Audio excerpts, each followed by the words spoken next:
Queria desejar um feliz Dia das Mães para todas as mães presentes aqui. E o tema que eu escolhi para falar hoje é sobre mães que têm o poder de transformar gerações. Porque nós sabemos que uma mãe, através dos seus ensinamentos, tem o poder de guiar e transformar o futuro dos seus filhos. E a gente pode ver isso na Bíblia, lá no livro de Provérbios, capítulo 22, versículo 6, que diz assim: educa a criança o caminho que deve andar, e ainda quando for velho, não se desviará dele.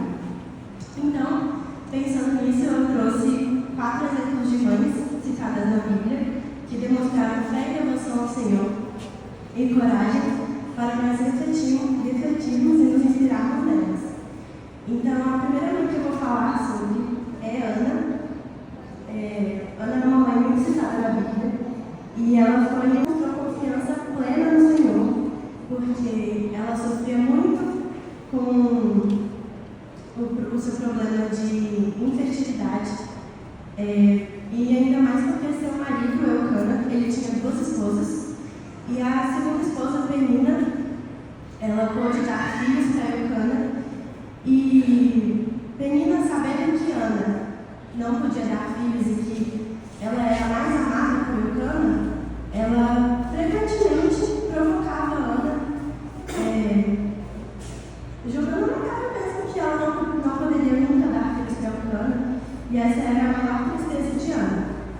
Mas Ana sempre foi uma mulher de oração, uma mãe de oração, e ela não desistiu, a fé de Ana não foi abalada, ela se manteve firme, e a oração, eu queria ler a oração de Ana, que está lá em 1 Samuel 1, versículos 10 e 11, que diz assim: ela, pois, com amargura de alma, orou ao Senhor e chorou abundantemente, e fez um voto dizendo: Senhor dos exércitos, se benignamente atentares para a aflição da tua serva, e de mim te lembrares, da tua serva não te esqueceres, mas a tua serva dares um filho homem, ao Senhor o darei todos os dias da sua vida, e sobre sua cabeça não passará navalha. Ou seja, Ana não só orou pedindo um filho, mas ela orou pedindo especificamente um filho homem. E Deus a permitiu ter um filho homem, que ela deu o nome de Samuel, que significa pedido a Deus. E quando ele já estava pronto, Ana o levou ao tabernáculo para cumprir sua promessa para Deus. E com isso a gente consegue ver Ana mostrando o caminho para Samuel, mostrando o caminho do Senhor, elevando ele ao tabernáculo. E depois de crescido, Samuel se tornou um sacerdote, ele foi profeta e também foi o último juiz de Israel. Então, o que a gente pode aprender com Ana? Que a nossa fé e perseverança no Senhor e confiança não pode ser abalada, que mães que oram atraem bênçãos para os seus filhos, e o melhor presente que uma mãe pode dar para o seu filho é consagrar ele ao Senhor. A gente consegue ver isso, o papel de Ana foi muito importante na criação de Samuel. Ela entregou ele inteiramente ao Senhor, e o futuro de Samuel foi cheio de bênçãos. Então, através dos seus ensinamentos, Ana transformou a vida de Samuel. E as orações e intercessões de uma mãe são as com melhor intenção, porque nossas mães só querem nos ver no caminho certo. Por isso que na Bíblia diz, tem um versículo lá em Salmo 127, que eu não ia falar, mas fala que os filhos são como flechas que devem ser lançados na direção certa. Então, sobre Ana, isso. E a segunda mãe que eu vou falar é uma mãe também muito conhecida, que foi Joquebede.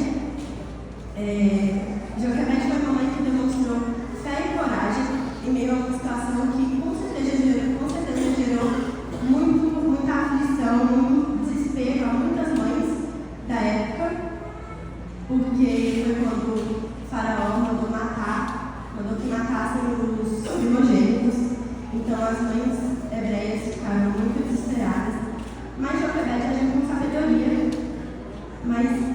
porque ela sabia que sozinha ela não ia conseguir continuar escondendo Moisés. Então, para protegê-lo, ela o colocou nas mãos de Deus, e Deus protegeu Moisés.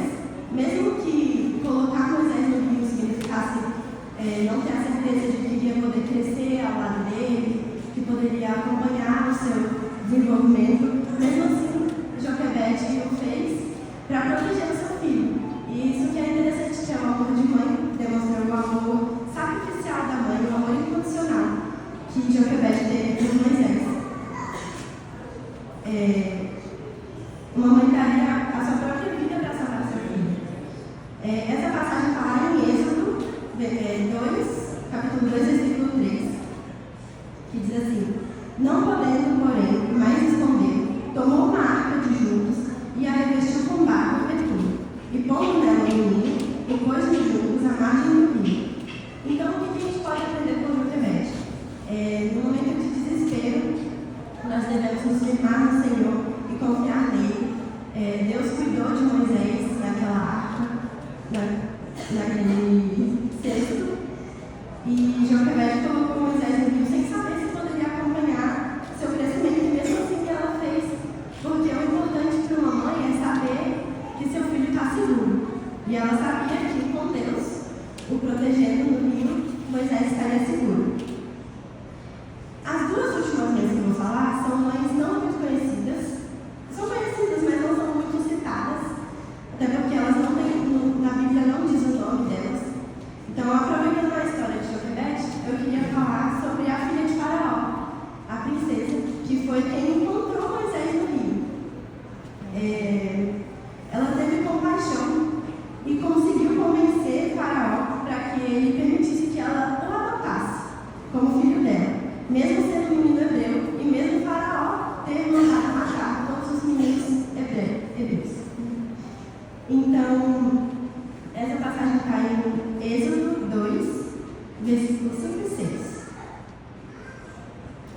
que diz assim: e a filha de Faraó desceu a lavar-se no rio, e as suas donzelas passeavam pela margem do rio. E ela viu a arca no meio dos juncos, e enviou sua criada, que a tomou. E abrindo-a, viu o menino, e eis que o menino chorava. E moveu-se de compaixão dele, e disse: dos meninos dos hebreus é este.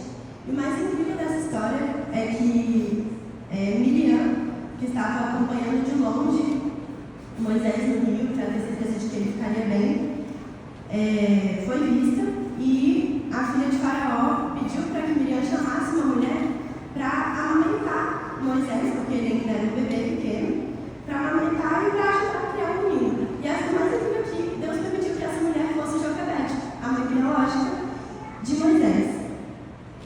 Então, além de proteger Moisés, Deus permitiu que Joquebede criasse, o acompanhasse de perto.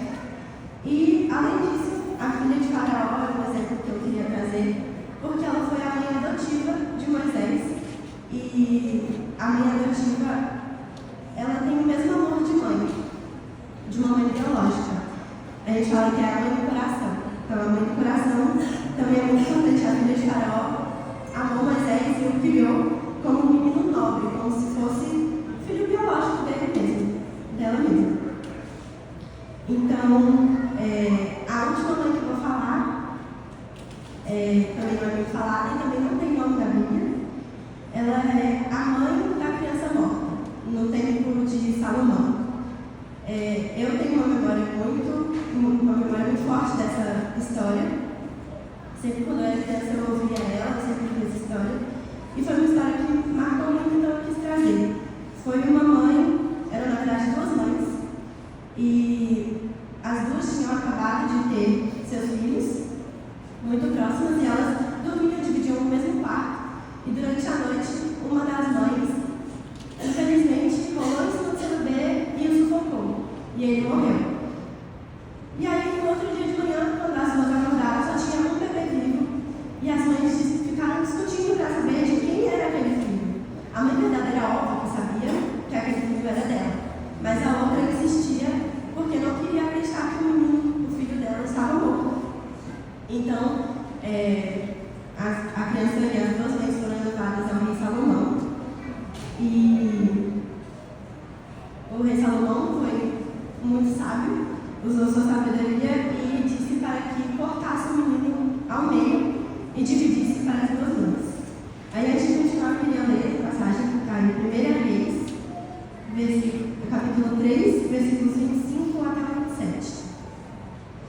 E disse o rei: dividi em duas partes o menino vivo, e dai metade a uma e metade a outra. Mas a mulher cujo filho era vivo falou ao rei, porque suas entranhas se lhe enterneceram por seu filho. E disse: senhor meu, dai-me um menino vivo, e de nenhum modo o mateis.